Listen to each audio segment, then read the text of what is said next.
Ladies and gentlemen, we're glad you could join us this evening. My name is Ted Davis, and I have the pleasure of being the chairman of the Governmental Affairs Committee for the Leavenworth Lansing Chamber of Commerce. I want to thank Mike Powell, who actually was supposed to be here this evening. He orchestrated this and his predecessor, our forum on property taxes. Unfortunately, he couldn't be here this evening because he had a hip replacement surgery last week, and the doctor said he had to stay home. So anyway, we want to thank him for his preparation and diligence for this. So our seminar, as you can see, is Let's Talk Taxes. The whole purpose of this educational forum is to help taxpayers, particularly our members, chamber members, understand their taxes more completely. So it is an educational forum. Last time, about a month ago, we had one on property taxes. You can see that online. And this evening, we're going to talk about sales taxes here in Leavenworth. In addition to myself, Mark Loughry is the Leavenworth County Administrator. Did I pronounce that correctly? Good enough. Good enough. Yes.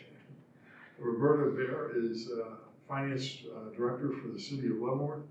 Tim Vandall is the City Administrator for the City of Lansing. And Jeff Culbertson is a Leavenworth County Commissioner. So each of them will share this evening. I just want to take a few minutes and talk a little bit about the history of Kansas sales tax. As you can see, they first enacted in 1937 for the sales tax and compensating use tax, which I'll discuss in a second. You can see that first sales tax was only 2%. It'd be nice if it was still that today, but still, it's only 6.5 today. In 1978, the state allowed the counties and the cities to levy their own sales taxes. They were authorized to create special districts, such as community improvement districts and transportation development districts as well. So what is taxed? Well, obviously you go to the retail store and you know it's taxed. You feel it all the time. So we've got retail sales, leased, and rental of tangible personal property.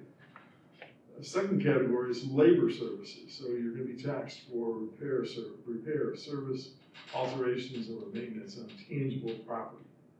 And next, you're going to pay taxes to install or apply tangible personal property to real property.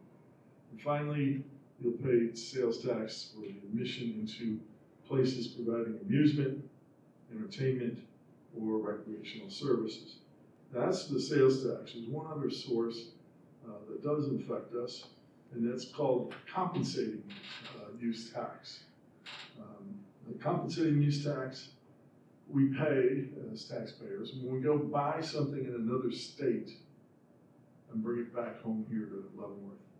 So you can see it's paid on merchandise purchased from a vendor in another state and is used, stored, and consumed here in Kansas, or here specifically for us in Leavenworth, for which we had not already paid the state sales tax. So that's what a compensating use tax is. And that's really, in some ways, meant to protect Kansas realtors, which we need a vibrant economy, so we need realtors. And we protect them from unfair competition from out-of-state retailers who may sell their goods by not applying sales tax. The state sales rates, as you see, the state sales tax is 6.5%. We've had a 4% food and food ingredient tax. It was reduced to 2% last January and will be eliminated this coming January. At the county and city levels, you can see the counties can level at 0.25% increments, up to a maximum of 1%. And they can level up to 1% for health care services.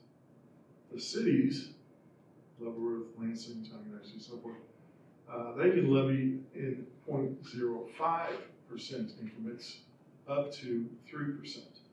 And that's for a 2% general sales tax and a 1% special sales tax.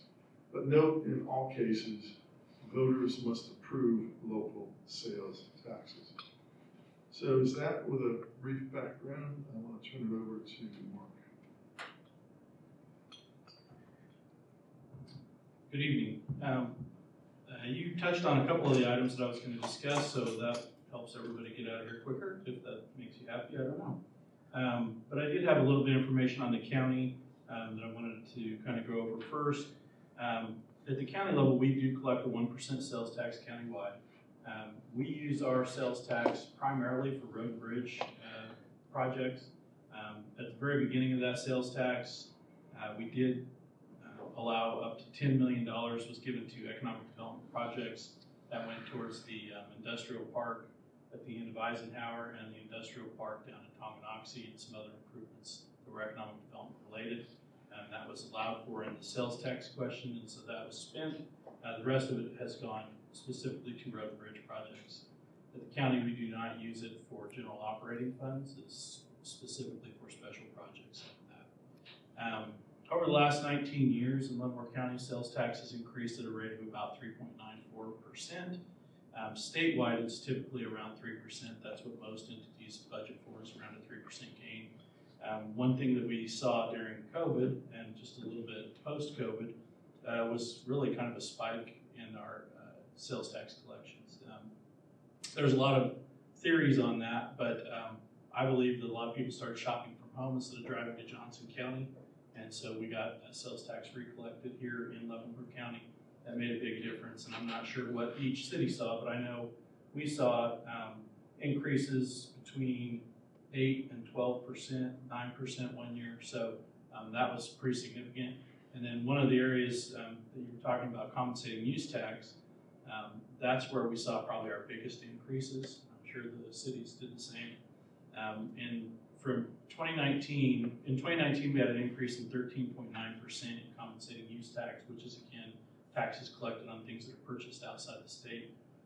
And that was before COVID, so it was already increasing, and a lot of that is because of the collections by e-retailers. So when you buy on Amazon or eBay or something like that, they have to collect our local sales tax and distribute it. So that was where we were seeing that, but from 2019 to 2020, it went up 26.8%, and then in 2021, it was up almost 28%, in 22, it was still 22%, in 23, it would drop back down to a 7.1% increase, and this year so far, it's trending relatively flat. Sales tax overall this year, while we still have a few months left for collections, we have 3 months left in the books, we're trending down to flat, slightly flat or down in our collections. We're at the county level, our 1% sales tax is down about $50,000 overall in collections, and I think that's as people have less money to spend on goods because of inflation for other items that they're not paying sales tax on, it impacts our sales tax collections. And, I know the cities probably are experiencing similar flat to down, which it happens throughout the history of sales tax collections. So hopefully it will start to trend back up when things with the economy turn better. So one of the things that when we talk about the 1% sales tax, everybody always asks me, well, how much does that generate? At the county level, we generate about $12.6 million on a 1% sales tax. However, we don't keep that. It's split between the cities and the county. And it's based on, the split is based on, half of it's based on valuation and half of it's based on population. So a faster growing city with a high valuation like Baser gets a larger percentage than somebody who has no growth. So that, as I'm looking through our sales tax this year, one of the trends I noticed last year and this year, even though we might be trending flat to down, like a city like Baser is going to get more sales tax from the 1% countywide sales tax because their valuation has been going up, which I thought was interesting because everybody else's is actually dropping off, so including us. But the county keeps about 44% of the sales tax that's generated, and again, based on population and valuation. So from a county's perspective, that 1%, we get about $5.5 million that goes towards projects each year. And again, those are road and bridge projects that you see. Eisenhower Road here in Leavenworth was done. McIntyre Road in Lansing, that was completed with the sales tax. 147th Street in Baser was completed with the sales tax. And then I mentioned the 2 industrial parks also were part of the sales tax. That basically, that's equivalent like this year to about 5 mills of property tax. So if we didn't have that sales tax, to do the same amount of projects, we would require a 5 mil increase in property taxes, which I think is significant. People would notice that. So we're thankful we have the sales tax, and it does help us in that aspect. One of the things that I did want to touch base on a little bit, and that is the difference between, like, at the county level and the city level and the state level. A lot of the cities and the county, or the state, excuse me, specifically, they use the sales tax for general operating budgets in some cases, especially the state. 30% of their budget, 35% of their budget is operated off of sales tax. At the county, none of our general operating budget is sales tax. We don't pay for any wages out of it. No equipment is being purchased with that sales tax. And part of that is because we are limited to that 1%. If we had the flexibility that the state had, or maybe even at the city, where they have a cap of 3% at the city level, we might be able to use that to help alleviate property tax. But as it is, we're capped at 1%, and the county's already fully taking advantage of that. That's kind of what I have for information. I'm happy to take any questions. That sounds good. I have to be able to see my screen. So the Chamber of Commerce may regret asking an accountant to do a presentation on sales tax, because we're all going to geek out for a minute. How do I get to this one?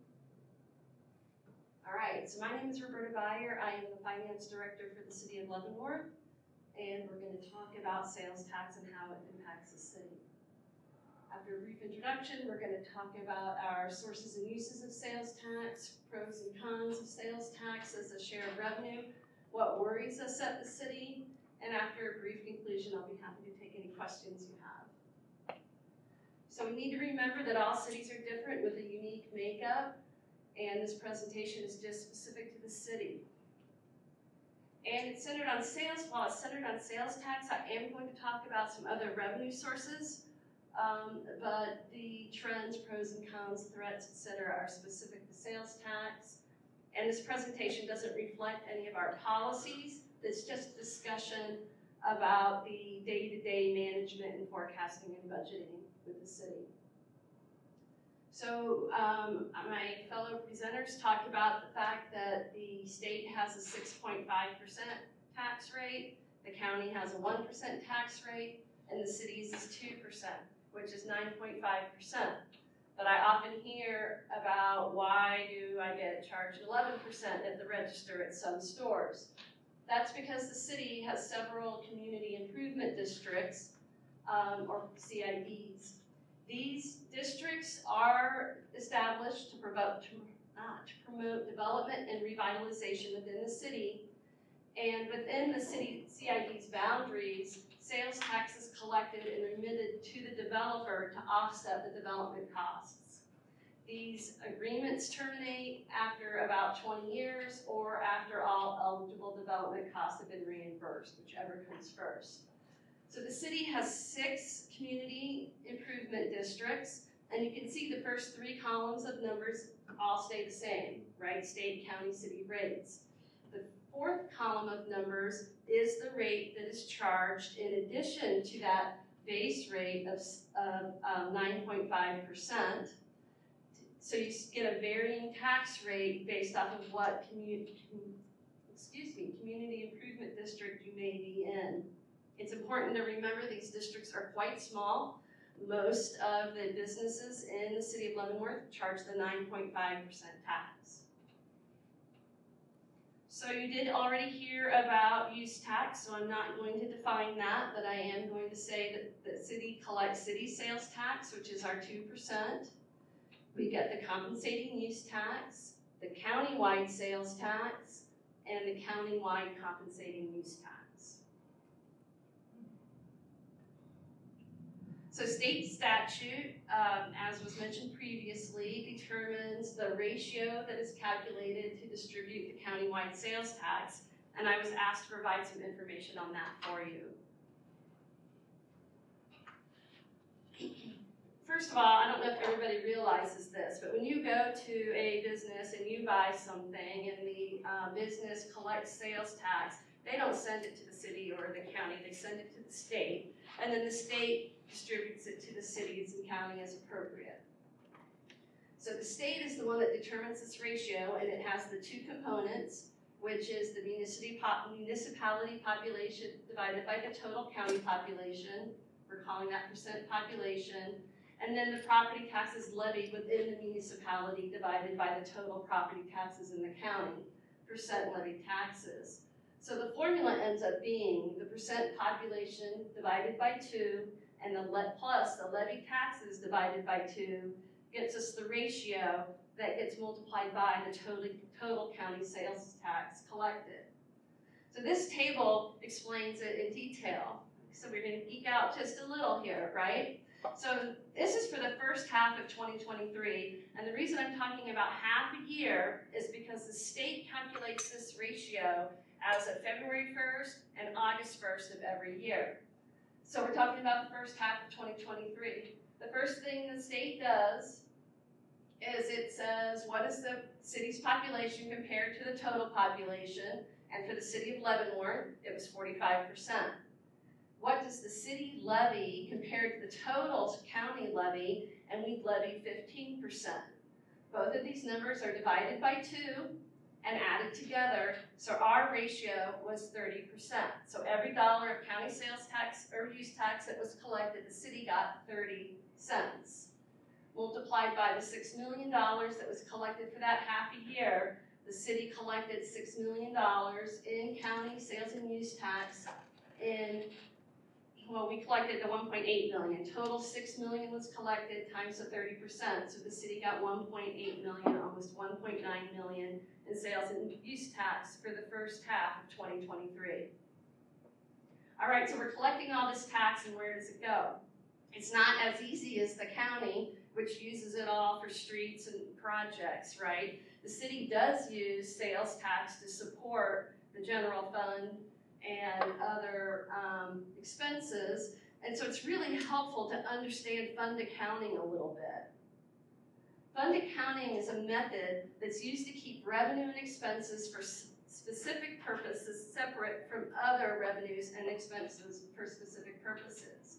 And each fund has its own balance sheet and income statement, so it's kind of like the city is the overall conglomerate company, and each one of these funds is like a subsidiary company. And municipalities are required to use fund accounting. And we are also required to have specific funds of specific types. So the first type of fund is a debt service fund. We have one debt service fund in the city of Leavenworth, and that's the fund that accounts for the payments of principal and interest on our GO bonds and our temp notes. We have 3 capital project funds, and that is activity related to our capital improvement program. We have several special revenue funds, and each special revenue fund has revenue that's committed to a specific expenditure, specific purpose. Enterprise funds are their own beast.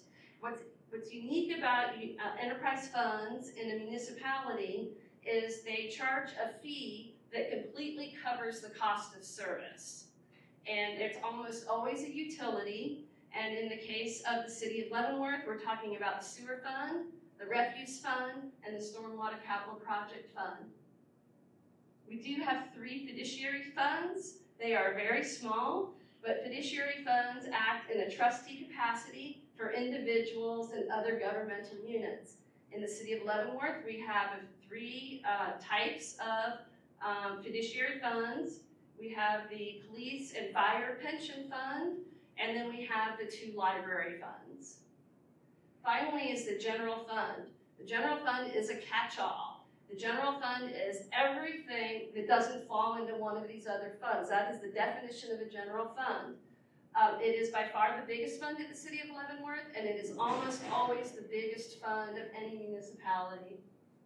The first 4, general fund, debt service fund, capital project fund, we're getting into why I'm talking about this, and special revenue funds are considered governmental funds. Governmental funds cover most of the basic services or all the basic services of the city, and they can all be supported with taxes of various types. The enterprise fund, as we talked about before, collects a fee for service. You see it on your water bill. That's your refuse fee and your sewer fee. That completely covers the cost of providing that service, and the enterprise funds get no tax support. Because of this, we're going to be talking about those 4 types of funds because they're the only ones that are allowed or permitted to collect sales tax. All right, so we talked about these different funds. In 2023, the city collected $16.6 million in total sales and use tax, the 4 different types of tax. We don't get to, the city manager doesn't get to say, oh, wow, we got $16 million, let's pay the cops, more money this year.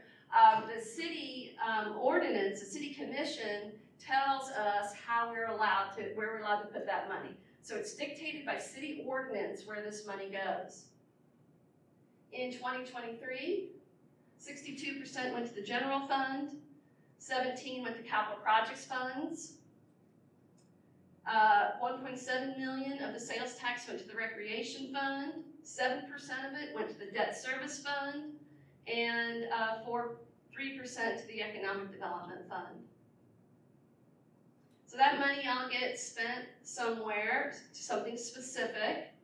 And the governmental funds, like I said before, account for the city's basic services.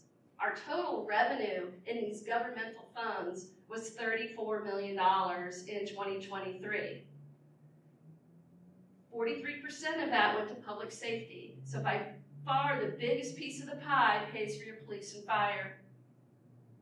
13% was capital projects and equipment. We spend about $2 million, a little more than $2 million on the street improvements every year. We buy trash trucks, we buy police cars, etc.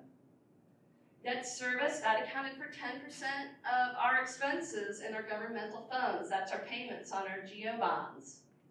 The recreation department accounted for 8% of our total governmental fund expenses. And city admin, this is the cost of running the city. City manager's office, human resources, legal division, running that little airport out on the base, human resources, and finance is about 6% of administration of the total expenses. And finally, I've got the engineering and public works broken out here. That's the department that basically manages all of the city infrastructure and utilities. The last 16% came from these other, accounted for in these other types of expenses. That's street maintenance, the IT department, Convention and Visitors Bureau, the courts, etc. All right, so I want you to remember on that last slide, we had $16.6 million in sales tax, right? And we have $34 million in expenses, so we got to close that gap. This slide shows you all of our revenue sources. We have a total of $35.5 million in revenue in the governmental funds in 2023. Of that, 16% is, or 47% was sales tax. By far the biggest piece of the pie. The city is run on sales tax. 19% is our ad valorem or property tax. You know it as property tax. And then we get into some of these smaller revenue sources, but they're important. We get $3 million from franchise fees. Franchise fees are collected on 5 different utilities.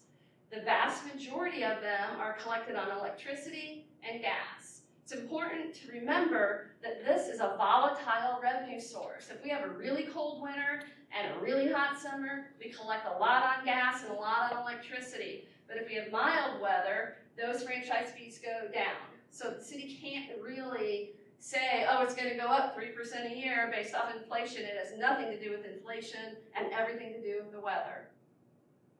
The next is charges for services. These are permits issued by the city clerk's office, probation fees, admin fees we charge to those enterprise funds, parks and recreation programs and fees, that sort of thing. What's really important for all of us to remember is we do have control over this revenue source. This is one of the few revenue sources where the city commission can say, oh, wow, it costs us more to provide this service than we thought it did. We need to generate a little bit more revenue. We're going to raise the cost of a building permit by $10.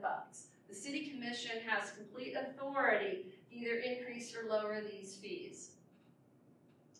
The next one is intergovernmental. That's about 7%. That includes federal and state grants, a highway fee that gets distributed by the state, a liquor tax. We do have some control over this, and this is something the city is starting to talk a lot about, is how do we get more federal grants coming into the city of Leavenworth. And then, interestingly enough, a full 5% of our revenue in 2023 was interest revenue. This is generated when we invest idle funds in CDs, treasury notes, treasury bonds, and the Kansas Municipal Pool.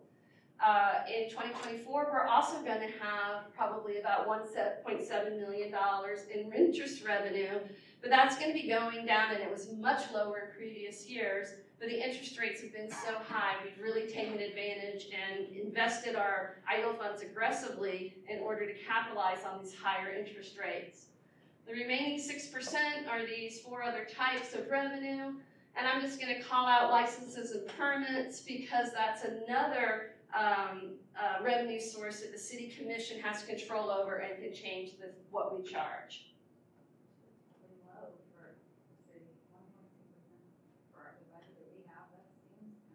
It probably is. Our fees in general are low. Yeah. Okay, so the question is the city's revenue allocation good? 47% of our revenue for governmental funds is sales tax, and that's one of the most volatile revenue sources there is. And having this heavy reliance on sales tax does impact the city. First, we get a warning every year by Moody's, a rating agency, that our credit rating may go down because we rely so heavily on sales tax. What that means is if our credit rating goes down, our cost to borrow money goes up, just like a homeowner. It also makes it hard to plan and forecast revenue. I'm going to show you that on the next slide, and Mark talked about it a little bit, the anomaly that was COVID. And we are vulnerable to changes in the economy, more than if a bigger share was property tax or fees or something like that. And we're really reliant on a few big businesses in the city. We'll talk about that more on another slide. But that said, sales tax has its benefits. I don't know if y'all are aware of this, but the 37,000 people that live in the city of Leavenworth include the people that live on the fort. It includes people that live in the prisons. Well, people that live on the fort, they don't pay property tax. So the only way to collect tax revenue from them is to collect sales tax when they come into the city and they buy stuff. So sales tax captures revenues from visitors to the city, not just its residents. And a significant portion of our sales tax, sort of mitigating the risk of inflation, is the fact that a significant part is concentrated in things like groceries and home maintenance with relatively low volatility. But the question really is, how did we become so reliant on sales tax? So this slide shows sales tax collection since 2013. Blue city sales tax, orange city use tax, gray county sales tax, yellow county use tax. In the next slides, we're going to talk about a couple of different things. First, this big jump between 2013 and 2015, and then we're going to talk about the trends that we're seeing. So first, city sales tax. That big jump is caused by the fact in 2014, the voters said, we want you to charge another % sales tax and lower our property tax. So that's what we've done. Since 2015, inflation has been had an annual average of about 2.85%. The rest of our discussion is going to be 2015 to 2024, because before that, we weren't collecting that full amount of sales tax. City sales tax has increased an average of 2.4%. It is underperforming inflation, and that has caused what I'm going to call a cumulative 10-year gap of negative $1.8 million. And what that means is if each one of those blue bars had hit exactly the brown bar, the brown line, inflation line, we would have collected another $1.8 million in sales tax in this 10-year period. The other thing I want you to notice on this slide is the percentage sales tax. City sales tax is of total sales tax. And it has gone down. In 2015, city sales tax was 70% of our total sales tax. In 2024, it's 62%. So this next slide is our city use tax. It has outperformed inflation, causing a $3.8 million positive cumulative 10-year gap. And as a percentage of total taxes, it's going up. The next slide is our countywide sales tax. It's underperformed inflation, causing a negative 10-year gap of $238,000, and it has decreased as a percentage of our total tax.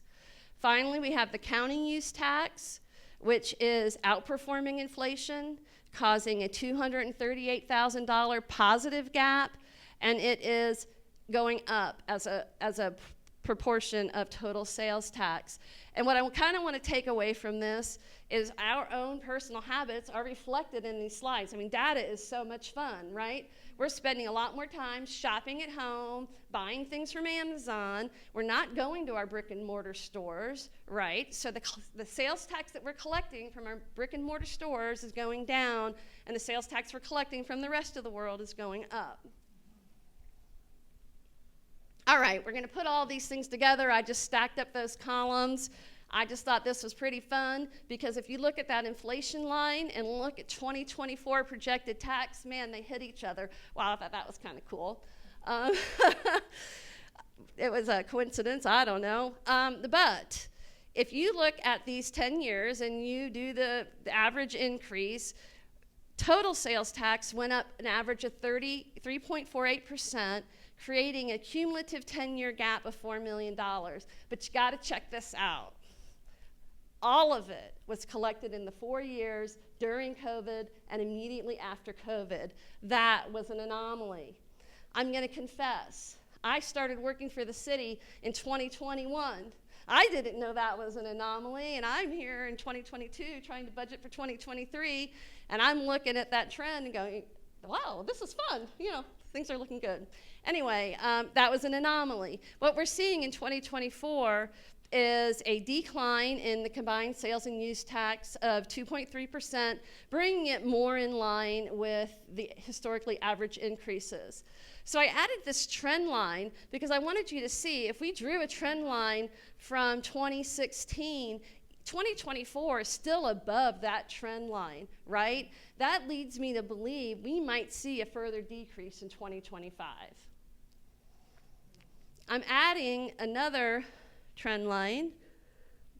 And this is the trend line we saw when we were compiling the 2023 and 2024 budget, right?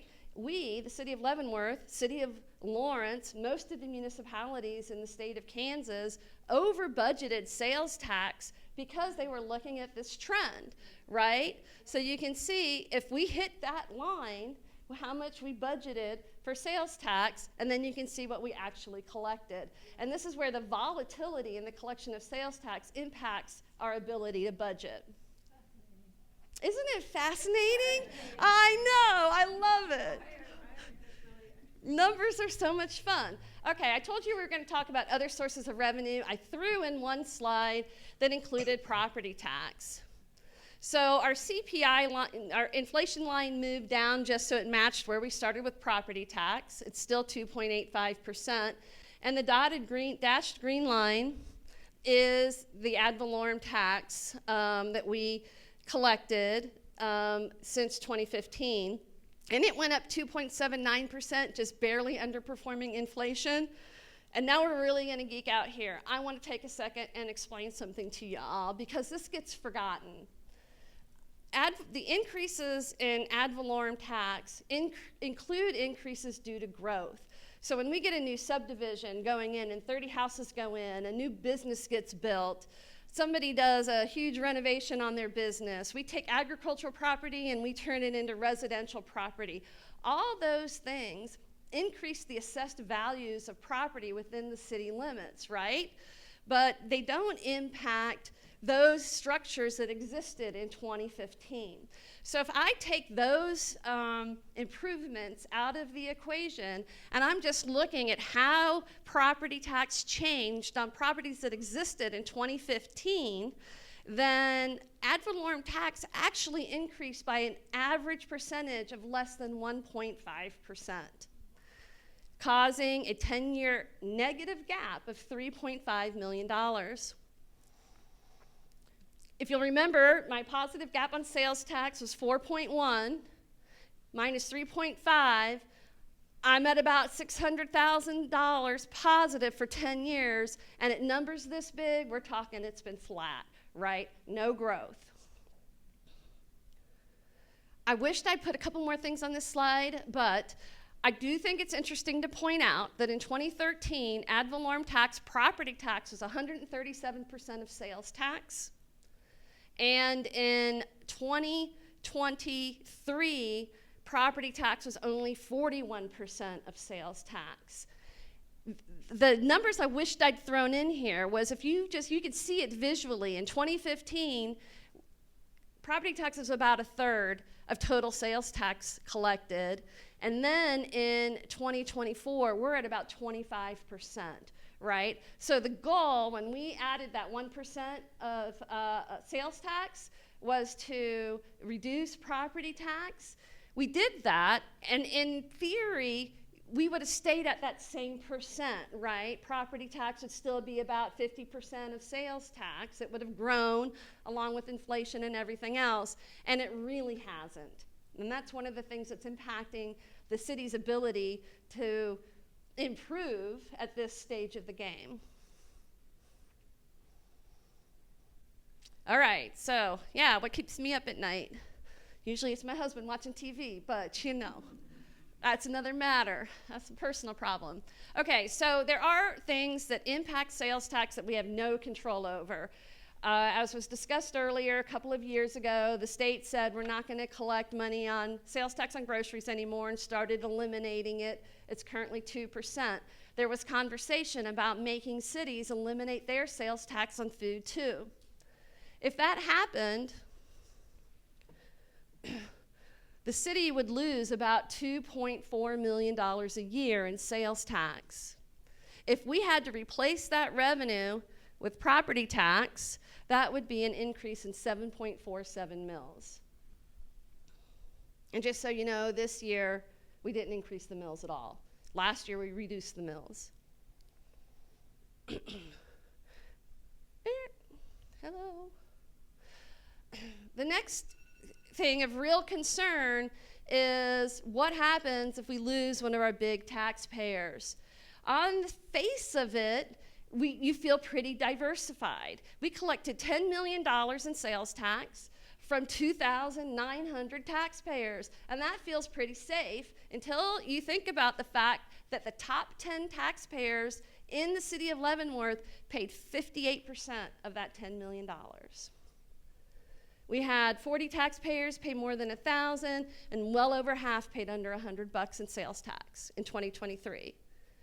We see the same issue with use tax. The top 10 taxpayers paid 56%, and we had 1,600 of those taxpayers pay less than $100. Top 10, like 10? 10. 10 individual businesses paid 58% of the sales tax in the city of Leavenworth in 2023. Okay, so I threw this slide back in here because I wanted to remind you of the trend line we were seeing when we were compiling the 2023 budget, though I don't think you would have forgotten because y'all really are paying attention, and I'm loving that. This is another slide that basically shows the same thing. Each line, 2017 through 2023, is on top of one another, and the orange line is 2024 year to date. You can see, I hope, that orange line is below the blue line, which was 2023, and that big orange box tells you that we are underperforming 2023 by 2%. But if you look at where we ended each year, you can see that nice little bump, right, each year. And you can see why it might have been reasonable to say, oh, 2023 we'll see a bump, in 2024 we'll see a bump, but we did not. All right, so I'm going to wrap this up. So sales and use tax pays for 47% of our governmental services. Sales tax is volatile. Potential impacts in the near term. What if there is a legislative change at the state level that impacts our sales tax? How do we respond to that? And the national economy, inflation, wage growth, et cetera, impacts sales tax in the near term. In the medium term is this change in allocation of countywide sales tax. And Mark, I'm glad you talked about that. The city's population is stable. If you looked at the city's population over the last 20 years, it's been around $36,000, $37,000, and the rest of the county is growing. They've got room to grow. We don't. As our population diminishes as a percentage of the county population, and as our property tax diminishes as a percentage of the county's property tax, we're going to be collecting a smaller and smaller piece of the pie when it comes to that countywide sales tax. Also, the countywide sales tax is going to sunset in 2035. Is it going to be renewed? I think it's been renewed once. It'll probably be renewed again, but we can't count on that.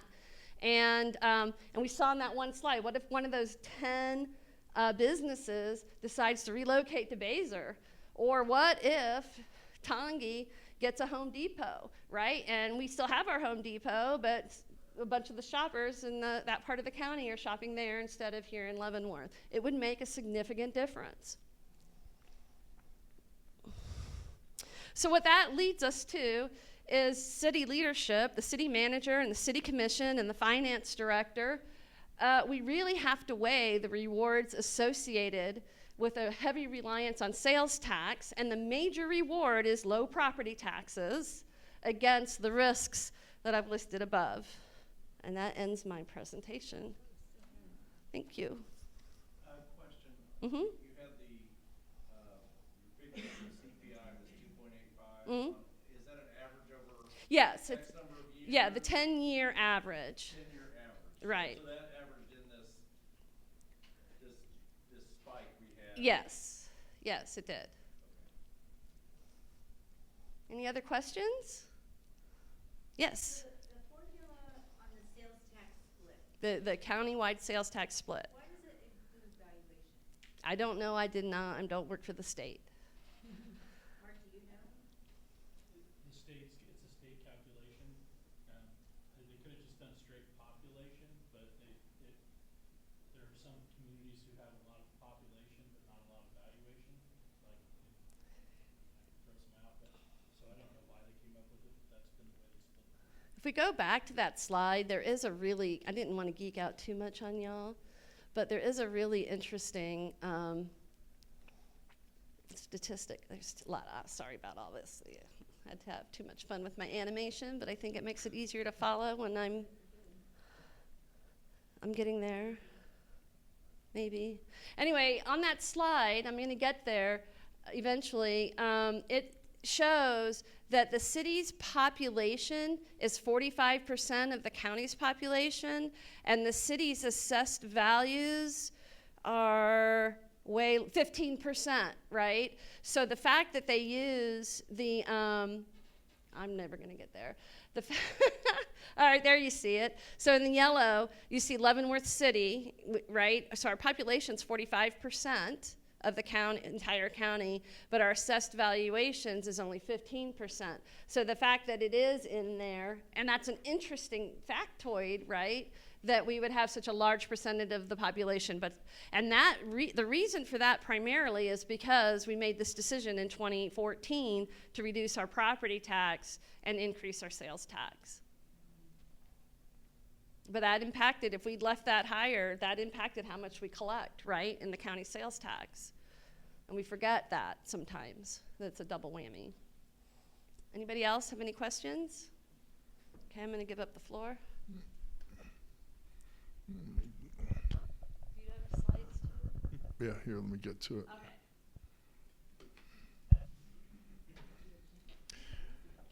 That is a crazy tough act to follow. That was a great presentation. Thanks, Roberta.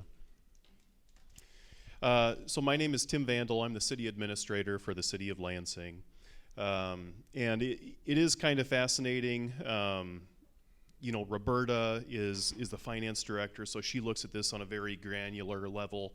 And as a city administrator, I kind of look at it more from 30,000 feet. So my perspective is a little bit different and not quite as detailed, but maybe an overall perspective of this.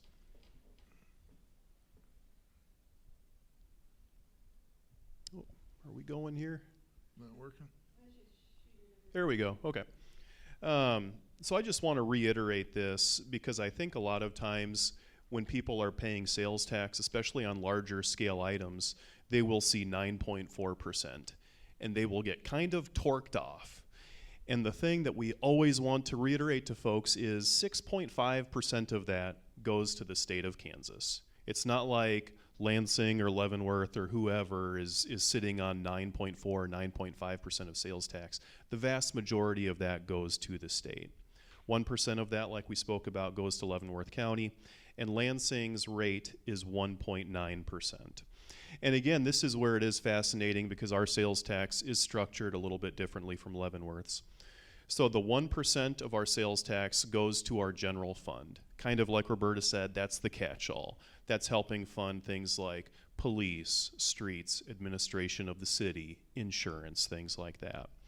But what we did a few years ago, we did two different special sales taxes. We did a 0.45% special sales tax to fund DeSoto Road and Bernard Park improvements. And then we did a special sales tax a year and a half ago to fund aquatics improvements. And then one other thing, we touched a little bit ago on community improvement districts. Lansing has one, that's currently at Main Street, Chrysler Dodge Jeep Ram. That's a 1% CID. So that's going to improvements on their property. So if you look at that property over the last few years, you can see they've used those funds to make improvements to the parking lot, the lighting. I think they're going to be doing some more renovations to the building, things like that. So it's an economic development incentive, and we've actually had other folks reach out to us about that. So it's a tool that cities can use to help businesses out. So again, where does sales tax in Lansing go? 1% goes to that general fund, that catch-all. Large infrastructure projects, police department, things like that. 0.45% DeSoto Road and Bernard Park. So that was approved by our voters in May of 2017 by an incredibly tight margin, 51.29% to 48.7%. And the other thing that's noteworthy here, that sales tax can only be used on items related to DeSoto Road and Bernard Park improvements. And since those projects are done, it's basically just paying off the debt on those two projects. So I just want to reiterate that goes into a separate fenced-off fund, not into the general fund. I know when we show residents like our annual city budget, when you look at the general fund, it is kind of hard to track because there's so many different revenues, so many different expenses. Since this goes into a separate fund, it's pretty easy to track. There's one revenue, special sales tax.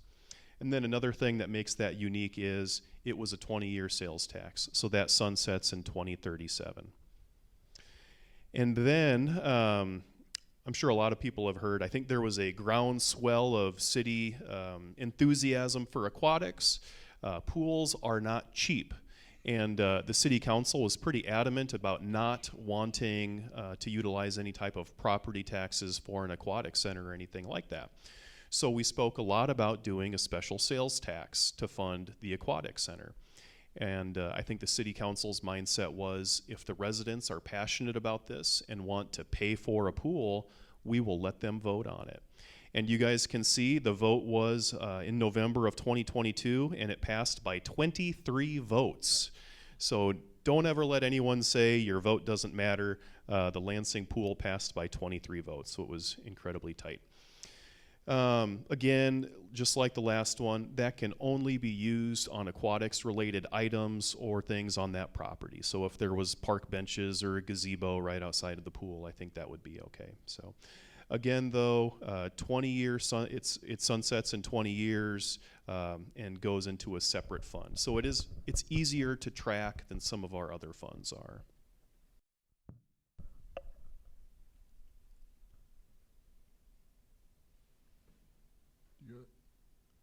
Here we go. So, yep, it went 2. Okay, there must be a slight delay here. So each special sales tax in Lansing is on pace to generate about $660,000 a year. So that covers the debt on DeSoto Road, Bernard Park, and our upcoming pool. This was touched on earlier, but I think one of the benefits for sales tax, especially on a project like this, is people from outside of your community are funding those projects. So people from Overland Park, Shawnee, Lake Quivira, all of these people are funding the Lansing pool. They're funding DeSoto Road improvements from several years ago. So I think that's a benefit. And also, the debt issuance can be paid off early. And one thing that was kind of nice, you know, we did the special sales tax for Bernard Park and DeSoto Road. We used sales tax projections based on the businesses we had in 2016 and early 2017. And I think Lansing residents realize, you know, 2018, 2019, 2020, we were able to get businesses like Quick Trip and Harbor Freight. So we used sales tax projections here, and lately our sales tax has gone up quite a bit because of a few new businesses. So that's been very nice. Conversely though, if we lost multiple businesses, we might struggle to pay off the debt on those types of projects. And when we issue debt, I mean, that's the full faith and credit of the city behind that. So say if 5 businesses leave Lansing and we still need to pay off our pool, guess what? That's coming from property taxes or somewhere. So the other thing that's, I would say, noteworthy too, and we are a little bit different from Leavenworth just because we're smaller, we don't have the number of businesses. But I mean, I think when Lansing loses businesses or if a business is shut down temporarily, we do kind of notice it pretty quick. Like Holiday Inn Express is converting to a Spark by Hilton, so that's been shut down for, I want to say, like 5 or 6 months. That's noticeable.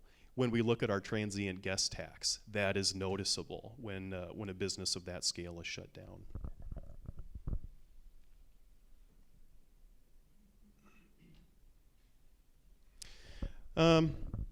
You know, another thing, again, I think a lot of my slides are piggybacking on Roberta, but Lansing's 1.9% sales tax, that includes food. So when you go to Aldi, or if you buy, I think the Dollar General in Lansing offers fresh produce now, that includes 1.9% sales tax on that.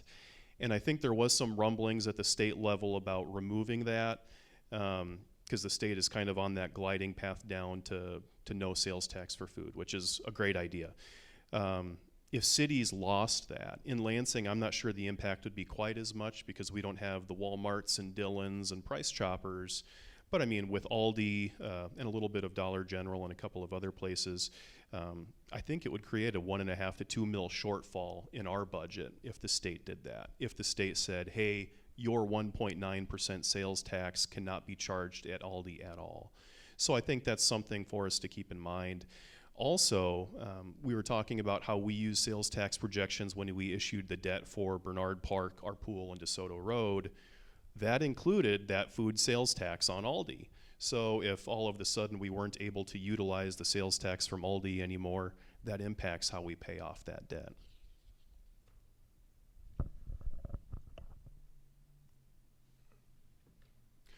One of the other things that I really want to touch on too, and it is fascinating because I think in the last 18 to 24 months, you know, we've received dozens and dozens and dozens of comments, questions, frustrations about property taxes, but I really don't hear nearly as much animosity about sales tax.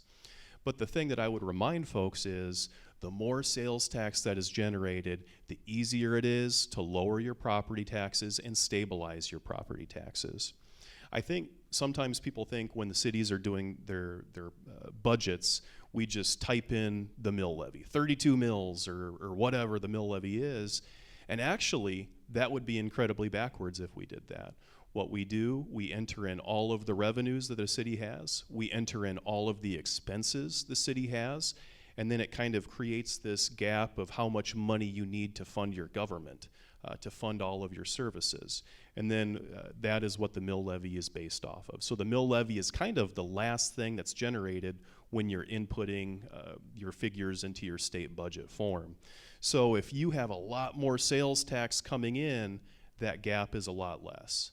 So again, the more sales tax that's generated for your community, the more you can stabilize or potentially lower your property taxes. So sales tax definitely has an impact on property taxes.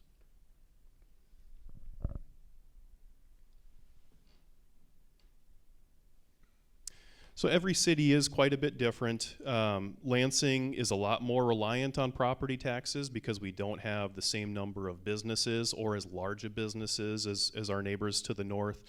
So you can see, and this is coming from our audit, but you can see, you know, our revenue is a lot more property tax based than sales tax based. However, I will tell you, over the last 12 to 18 months, our sales tax has declined a little bit, and maybe it's declined a percentage or two. However, if sales tax is declining a percentage or two, I mean, think about how much we need to continually raise employee wages. Think about insurance that's constantly going up. So sales tax decreasing, even if it's by only 1% or 2%, that really does hurt the city quite a bit.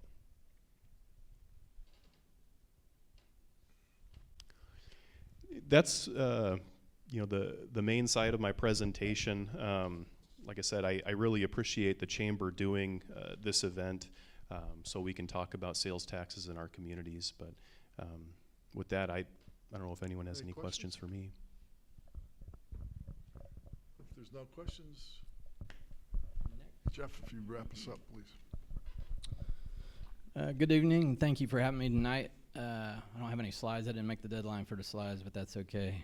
I'm just going to talk anyway. You just heard our county administrator and our city folks talking about the different kinds of sales tax. They didn't mention income tax much or property tax that much, so I want to give you a broader overview of how sales tax correlates with property tax and income tax. So the state of Kansas makes all 105 counties use the same tax system, whether that's the best taxing system for any particular county or not. If it were up to me, I would never use a property tax system for Leavenworth County. Using this property tax system is exactly why your property taxes are so ridiculously high. Only 33,000 people pay property tax in Leavenworth County. If I were allowed to use the best system for our county, it would be income tax and or sales tax. Hundreds of thousands of people pay income tax and sales tax in our county instead of only 33,000. So those numbers by themselves would result in drastically lowering your taxes per household. Another big problem with using property tax for our county is Leavenworth County is almost 50% property tax exempt. So not only do a small number of people pay all the bills, half of our county pays absolutely nothing into the county budget. This means the other half that are paying pay twice as much to make up for the exempt. The statewide property tax system in place today is the wrong system for Leavenworth County. Until this is fixed, your property taxes will continue to spiral out of control. About 1.5% income tax would completely eliminate property taxes in Leavenworth County. Ask yourself, would you trade paying 1.5% more state income tax instead of what you're paying now in property tax? The average dollar amount per household would mean paying about $100 more in income tax to eliminate about $3,000 a year in property tax. This is one of the proposals I testified on in Topeka. I worked with Senator Haley in Wyandotte County to try and get House Bill 79 passed that would do this, but it never even made it to the floor. The big problem is our state legislators have to pass statewide mandates, meaning most every law they pass applies universally to all 105 counties. So even if a law is not good for a few counties, the majority rules. The property tax system works fine for about 95 counties. So even though it does not work for about 10 counties, we use it anyway. Because when they vote on a law, even if the 10 counties voted against it, the 95 counties get the vote. This is why Leavenworth County is forced to use the wrong system. We need legislation that is county specific, not just on tax issues either. For example, to help illustrate this, speed limits, for example, on gravel roads. The statewide legislation for speed limits on unposted gravel roads for every county is 55 miles an hour. Because most counties out west have mostly gravel roads, and almost all those gravel roads are straight and flat, so 55 mile an hour works fine. But in the eastern part of the state, like our county, it would be insane to drive 55 miles an hour on some of our gravel roads. But since the state always passes statewide legislation, it applies to us too. Like a lot of state regulations, one size does not fit all, but we do it anyway. This is why this county commission has presented several solutions to high property taxes in Topeka. We have not been successful as of yet on any of those, but we continue to try. We have repeatedly asked for local state legislators to pass county-specific laws for Leavenworth County, to no avail. One such request is the income tax instead of property tax, House Bill 79 that I talked about earlier. Another request is a 4% cap on valuation increases. A lot of people confuse tax increases with their valuation increases on their property. Many folks are crippled with drastically increased taxes each year because they're seeing their property valuations increase up to 20% sometimes in 1 year. We ask that they put a limit of 4% on the valuation increases per year. This way a person could at least adjust slowly to the big tax jumps. If their value went up 20% in 1 year, it would be spread out over a 5-year period. If we could do this at the county government level, we would have already done it. But it can only be done at the state legislation level. Another measure that would help reduce your property taxes was the LAVTR. If you don't know what this is, that is the reason that it was taken away. Many years ago, the state saw exactly what I'm talking about, with the property taxes being the wrong system. So they set up the LAVTR, Local Ad Valorem Tax Relief Fund, to spread some of the burden from property tax onto sales tax. They passed a law saying that the state will collect 1.5% sales tax and give it to the counties and the cities to offset the property tax. But in 2006, when the state got into financial trouble, they stopped giving the 1.5% sales tax to the counties and the cities and instead just kept the money for themselves. This county commission testified over and over in Topeka over the last 5 years, but instead of following the law on the books and paying the counties, they abolished the LAVTR law altogether. The ironic part is they are still collecting the 1.5% sales tax that you are paying today. They're just keeping it. Another plan we have proposed is building a new bridge connecting the Kansas City much better. If you increase your business, commercial, and industrial properties, your property taxes will be drastically reduced. But to do this, you have to be desirable for those businesses to come here. Being an hour away from Kansas City is not desirable. I use Liberty, Missouri as an example of this. They were struggling with high property taxes and actually losing population until they were connected better to North Kansas City with major highways. Today, they can't keep up with new construction and were able to cut their mill levies in half, all because of the connectivity to a major metropolitan area through new highway connections. Most people don't realize that Lansing, Kansas and Parkville, Missouri are only 1 mile apart. But because of the river, you have to drive 30 minutes to connect them. If we built a new bridge in the best location, you could get from Quick Trip in Lansing to KCI Airport in 6 minutes. Our industrial parks would fill up overnight with this kind of connectivity. This would result in drastically lowering your property taxes and increasing sales tax. But I can't get any of our state legislators to help facilitate this idea. Another measure that would reduce your property taxes is a pilot check from the federal government. This touches on the first thing I talked about, how almost 50% of our county is property tax exempt. The biggest non-contributor to this is the federal government. It is true our county is the 3rd largest income tax earner in the state, but 0 income tax goes into the county budget. So the fort actually creates an economic obsolescence for our county budget. An example of this is our EMS service. It costs me and you about $2 million a year to keep our ambulance service. The fort uses our ambulance service, but they pay zero to maintain it. The federal government sees this in a lot of instances across the country. That's why they pay a pilot check, payment in lieu of taxes, check to communities that have a large exempt federal presence in those communities. Every community that has a Department of Interior facility gets a pilot check every year for millions of dollars they're losing from property tax exemptions. But they do not pay pilot checks to communities with Department of Defense facilities for some reason. I've been to DC to work on this issue because I can't get our local legislators to ask them why. Everyone in DC tells me this needs to be fixed, but it begins with our local legislators. We should be receiving about $35 million a year in the county budget for exempt federal property. Since we don't, you and I have to make up that difference.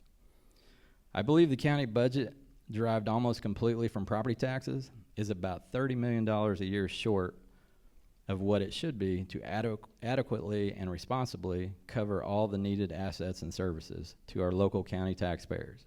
How did this happen? It happened because the past commissioners over the last 30 years have either not understood what the problem is, or they saw it was too heavy of a lift to fix. Every year, the taxpayers complain to their local representatives, the county commissioners, that their property taxes are too high. To try and offset high taxes, past commissioners kept cutting the county budget, mistakenly thinking that was the problem or that would somehow fix it. The county budget is not why your taxes are too high. The reason your property taxes are too high in Leavenworth County is because we are using the wrong tax system. We must switch to income tax and sales tax for our county. If not, there is no way your property taxes will ever go down. You can't expect exempting 50% of your tax base will do anything but make the taxes twice as high as they should be for the other 50% that are paying. Like I said, hundreds of thousands of people pay income and sales tax in Leavenworth County, but only 33,000 pay property tax. Divide the county budget of about $70 million among 33,000 people or among 200,000 people. It's just that simple. But this cannot be done at the county government level. All we can do is point out the problem to you and hope that you get your state legislators to fix this. It has to be fixed in Topeka. In closing, I just wanted to make sure you understand there is only so much your county government can do. Relieving high property taxes is not one of them. The county budget is not why your property taxes are high. Please stop trying the same practices over and over every year and expect a different result. Until most people understand all this, the problem will not only continue, but it's going to get worse. Every problem is fixable, but you have to actually understand what the problem is to fix it. Thank you. Thank you. Any questions? And I have a map up there of the 152 bridge too, if anybody wanted to see that. Any questions? I have a question. My name is Chris Williams, and I'm just concerned that you said people are tax exempt. I live in Leavenworth city, but my district almost in Lansing, so my kids can go to Lansing, but I choose to have her go on post. But you said only 33,000 people pay property taxes. Okay, so how many homes are in the county that should be paying property taxes? It's not so much that the homes are exempt, it's the valuation of the properties. Like, for instance, on Fort Leavenworth's worth about $3 or $4 billion. They pay zero property tax. And if I understood your issue is, we have to start at that state level. And I understand that you say that you have testified to the House of Representatives for the great state of Kansas and also to the great senators for the great state of Kansas. And no action has been taken, if I understand you correctly. That's correct. Okay, then in order for it to go to the federal level, the state has to be involved. I understood that correct? That's correct. So what do you need from us to do? Besides talking to what letter should we write to our representative and give us the template, since you did have a slide, so we can take pictures to do that. It depends on which issue you want to talk about, but the LAVTR would be a great one to restore the local ad valorem tax relief fund. Pilot checks from the federal government would be the other big one. So, but it takes the public bothering the state legislators to get them to do these issues. Okay, so after this, I would love to talk with you so I can get involved, because I would too love my taxes to go down, but if not, I understand. Absolutely, I'd be happy to. We can put some links on our website too to the legislators, and I've got some catalogs with their information as well. All right, thank you. Absolutely. Any other questions? Mark? Oh, yes, please. What do you see coming out of the 2025 legislative session that can help avert everything we talked about? Let's repeat the question. I think the question was what's coming out of the upcoming legislative session that could help or hurt municipal or county budgets. Yeah, I think the big thing that would hurt us, if the state abolished or required cities to zero out the food sales tax. Again, for us, it's 1.9%, but you think about Aldi is one of our largest sales tax generators. If we didn't have that money coming in, that would put a pretty big dent in our budget if the state legislature did that. And I would imagine it's the same for other folks too. For the city, one of the issues that the state is considering is allowing businesses to not be charged, be property tax exempt if the city provides a similar service. Specifically, we're talking about Gold's Gym, because the city has a community center, and in the community center there's a weight room. Gold's Gym says we are unfairly competing with them, and they want the property tax, they want to be property tax exempt because of that, and the state legislators are seriously considering this. If we get into this business, then this can go down a really slippery slope. We have a public housing in the city of Leavenworth. Does that mean all landlords are going to be tax exempt? I mean, so it's a very sticky wicket, and it is something we're somewhat concerned about. The other issue is maybe a little bit more sensitive, and it's understandable that the state legislature has talked about reducing or removing property tax for disabled veterans. And there is a lot of sympathy for that and empathy for that, and there's reasons for that. That hurts Leavenworth and other cities and counties with military bases on them more than it hurts counties without military bases, because such a high percentage of our residents are veterans and disabled veterans. So it's kind of like what Jeff was talking about. There needs to be county-specific solutions, because what may work perfectly for 95 counties doesn't work so well for the county of Leavenworth. And that said, on that particular issue, there has been talk of exempting certain counties with forts on them from this legislation because they realize the impact. But you just don't know what's going to happen. But those are two of the issues that have been knocked around that haven't gone anywhere yet, but may go somewhere. Yeah, I think those are good points, and it's not just theoretical, because those bills have already been submitted multiple years in a row to exempt places like Genesis gyms or any of the other gyms. And at one time it included restaurants. So your vending machines and whatnot at your schools could actually exempt restaurants from taxation as well. And when the legislators start talking about giving a tax break to somebody, it's not a tax break unless it's a break for everybody. Otherwise, it's a tax shift, and the rest of us who are still paying taxes pay more for that. And the county spoke about the veterans bill that was mentioned. Not that we were against it, but that we were against the funding source. They were trying to exempt that tax and make the local governments pick up the tab when they already have an avenue at the state level to address it.